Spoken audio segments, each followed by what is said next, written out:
Ya.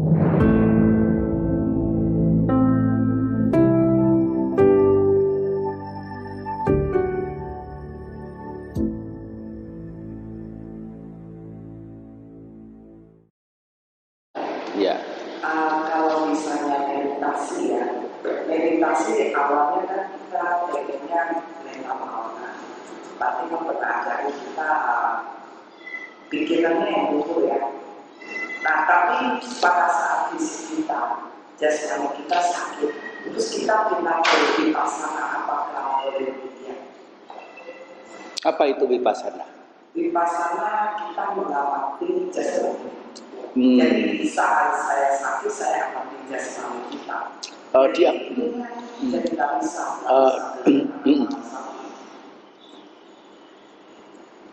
Bagaimana proses mengamatinya? Bagaimana? Vipassana ya. Ya. Jadi di saat titik yang sangat sakit itu, saya amati sampai dia benar-benar hilang sendiri. Tapi yang butuh setengah jam, karena 1 jam. Cuma yang saya pikirkan, apakah ini benar-benar benar?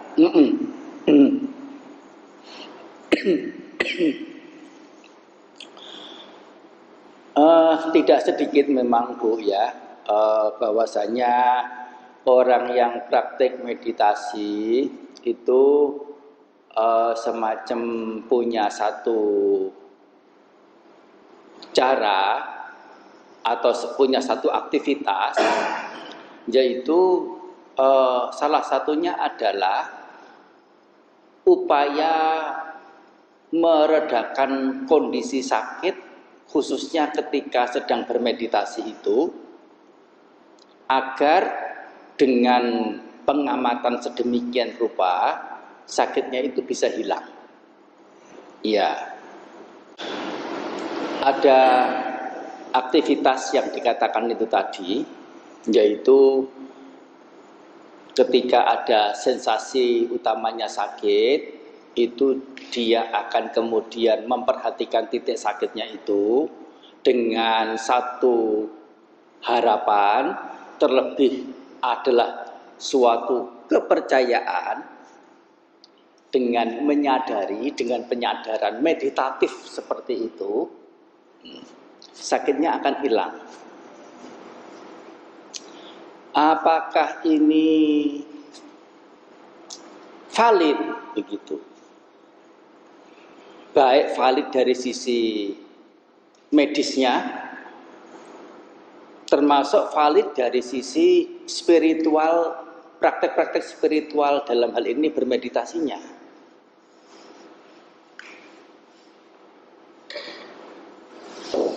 Memang ada 2 hal yang memungkinkan yang dikatakan, yang dirasakan sakit itu bisa berkurang dengan mencermati itu. Yaitu apa? Memang keberadaan sakitnya itu didasari oleh penyebab yang tidak signifikan. Terlebih tubuh punya reaksi tertentu. Misalnya kalau sakit di daerah pantat, daerah paha begitu ya, mungkin kita akan secara tanpa itu ya tidak frontal begitu, kita akan mengangkat sedikit, akan apa sedikit, itu sebagai satu bentuk respon untuk mengatasinya.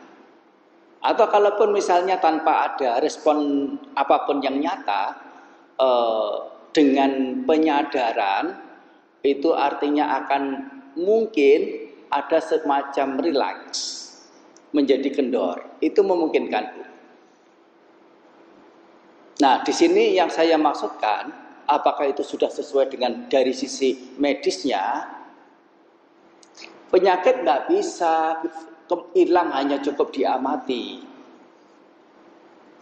Kalau penyakit itu bisa hilang hanya diamati, dokter nggak laku.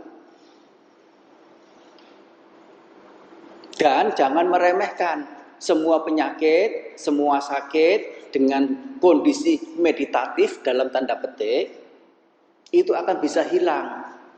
Itu juga sebuah permisi bicara menggunakan istilah yang sedikit tajam, bukan untuk ibu seorang, tapi untuk kebanyakan, tapi juga tetap permisi. Ini kata-kata yang sedikit tajam. Itu perilaku yang cenderung konyol, yaitu tidak menggunakan sisi akal sehat dan cenderung untuk gegabah. Tidak boleh. Berarti harus sampai Tidak boleh. Oke lah, kalau kita masih merasa bahwa sakitnya itu disebabkan oleh sesuatu yang kita tahu itu adalah karena terhimpit saja, ya, atau mungkin ada sesuatu yang nempel, ada rasa iritasi, benda yang nempel itu hilang, nanti lama-kelamaan akan berhenti secara otomatis, secara naturalnya. Tapi semuanya itu didasari oleh sebab. Apabila sebabnya itu pergi, sakitnya secara berangsur akan hilang, berkurang dan hilang. Tapi kalau sebabnya masih ada di situ, bagaimanapun akan tetap sakit, akan tetap berasa. Ada beberapa, bukan satu orang. Bante, saya bermeditasi kok di kening sini kenceng sekali. Ada salah dalam bermeditasi? Saya tidak, Bante, ya. Saya tanya, Bapak bermeditasinya bagaimana? Oh, saya konsentrasi di nafas. Ada sesuatu yang lebih dari itu tidak? Tidak ada, Bante. Terlalu fokus pada objek? Oh, tidak juga, Bante. Jadi seolah-olah itu menyalahkan meditasinya. Apa yang saya jawabkan ke sana, Pak, ada baiknya Bapak pergi ke dokter untuk cek kesehatan. Jangan gampang salahkan, duduk bermeditasi berasa sesuatu, oh ini salahnya meditasi ini. Kalaupun setelah cek nanti ternyata tidak ada apa-apa, tidak soal. Gitu. Soalnya dalam waktu kegiatan sibuk begitu, orang biasa tidak merasakan. Tetapi setelah dalam kondisi tenang, gitu ya, hal apa begitu sedikit apa sudah bisa terasakan, menjadi peka. Tapi sesungguhnya itu adalah ada sebab-sebabnya sehingga perasaan-perasaan menyakitkan itu muncul. Dan dia mengabaikan, tidak periksa. Tapi di waktu yang kira-kira tidak lama, sekitar 3 bulan, 4 bulan, 5 bulan, dia harus ke rumah sakit untuk periksa. Dan dia periksa, dia sudah divonis stadium 3 kanker.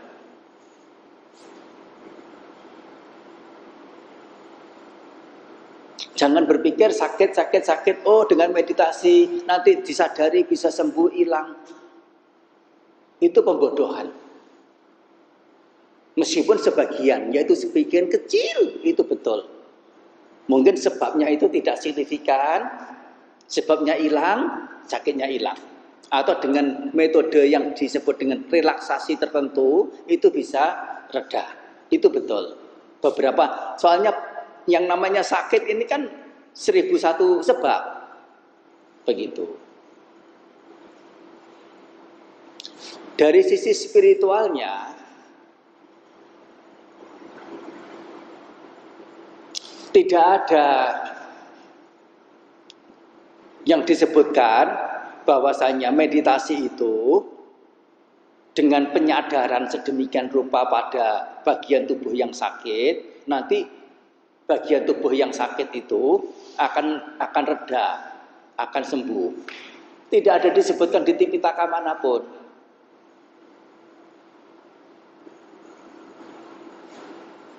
Kalau memungkinkan, ada disebutkan adalah meditasinya itu meditasi yang benar.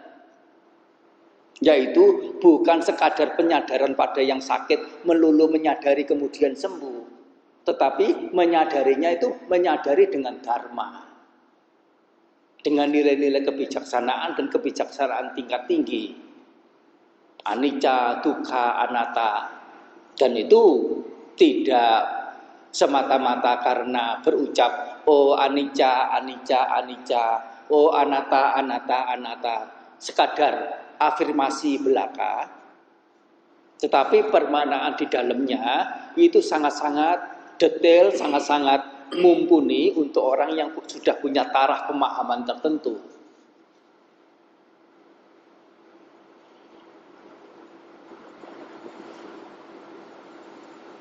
Jadi apabila ada rasa iritasi apapun saat duduk, jangan salahkan meditasinya. Meditasi itu apa sih? Nggak ada istimewanya kok.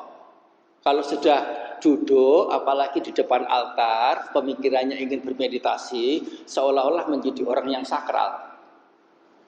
Seolah-olah apa yang dikerjakan itu adalah sesuatu yang sakral. Padahal barangkali isinya tidak sama sekali menyertakan nilai luhur. Hanya untuk duduk memperhatikan nafas masuk keluar. Dan itu tidak ada sama sekali nilai kesakralannya.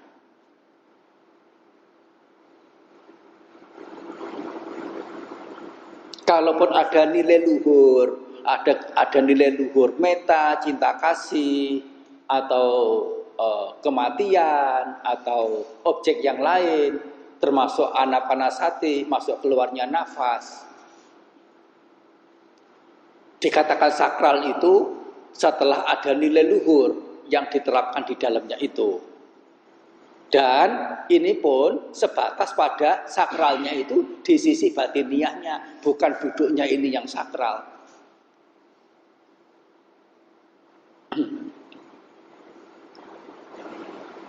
Nah begitu. Jadi tidak semestinya gegabah, main-main, sembarangan, sembrono dengan berpikir yang mudah, yang simpel, yang seperti itu. Nanti apa? Yang rugi bukan pembimbing meditasinya. Yang rugi adalah orang yang mempraktekannya. Meskipun kemungkinannya ya kecil, tetapi kemungkinan kan selalu ada. Yaitu apa? Kemungkinan terjadi sesuatu yang besar, yang parah begitu ya.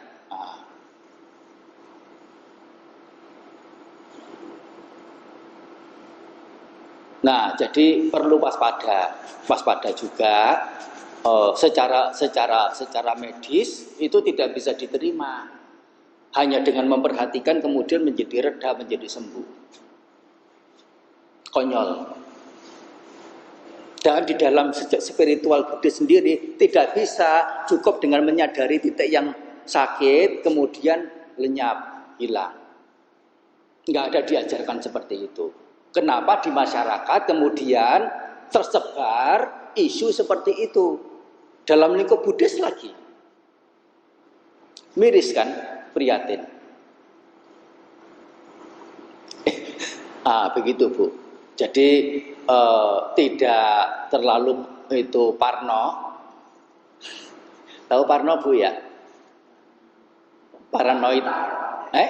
Maksudnya ketakutan. Ya, sedikit-sedikit takut gitu ya. Tetapi juga jangan terlalu menggampangkan. Ketakutan sih enggak, cuma maksud saya kok tekniknya itu kok dia otomatisnya bagus seperti itu. Enggak, itu bukan teknik juga. Bukan teknik, kalau ada titik yang sakit, itu diperhatikan, kemudian bisa sembuh, bisa hilang. Itu bukan teknik. Bolehlah itu kalau misalnya dirasa sebabnya itu tidak begitu signifikan dengan cara seperti itu, yaitu dalam konteks relaksasi atau barangkali ada respon tertentu dari tubuh, misalnya tanpa sadar begitu ya, sudah mengkondisikan agar itu membuat lebih nyaman. Misalnya gini ya, agak kenceng gitu ya, mungkin agak begini sedikit begitu ya supaya lega begitu, memungkinkan juga. Itu sudah ada reaksi. Berarti tetap fokus di apa Apa namanya? Kalau memungkinkan fokus ya fokus, kalau tidak memungkinkan fokus, kalau rasa sakitnya itu kenceng, berupaya untuk fokus ke nafas juga tidak bisa. Tetap larinya ke yang sakit itu. Begitu lari ke yang sakit, kita sudah tidak bermeditasi. Kita sedang duduk menahan rasa sakit.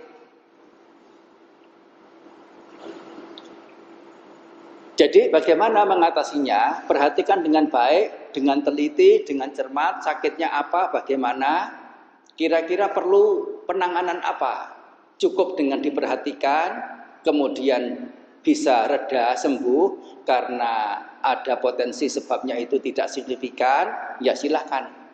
Tetapi kalau sebabnya itu kira-kira signifikan, begitu ya, dan terus menerus sakit, tidak kunjung reda.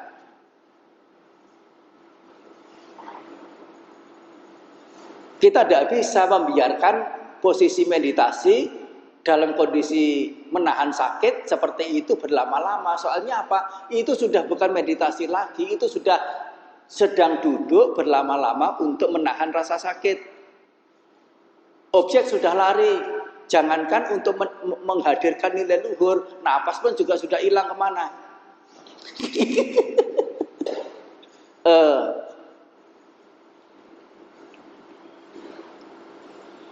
Begitu Bu ya. Dan lebih dari itu, kalau memang dirasa itu mengganggu, ceklah ke sisi medisnya. Begitu.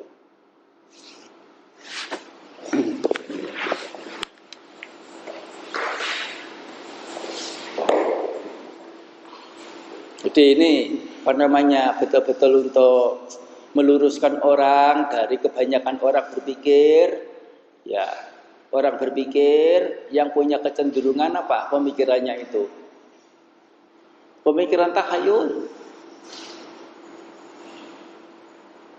Kita nggak lepas, manusia nggak lepas dari pemikiran takhayul, semuanya, termasuk yang katanya mereka itu Buddhis. Gurunya itu guru bijaksana. tidak mempercayai takhayul, tapi murid-muridnya itu lebih takhayul dari yang lain.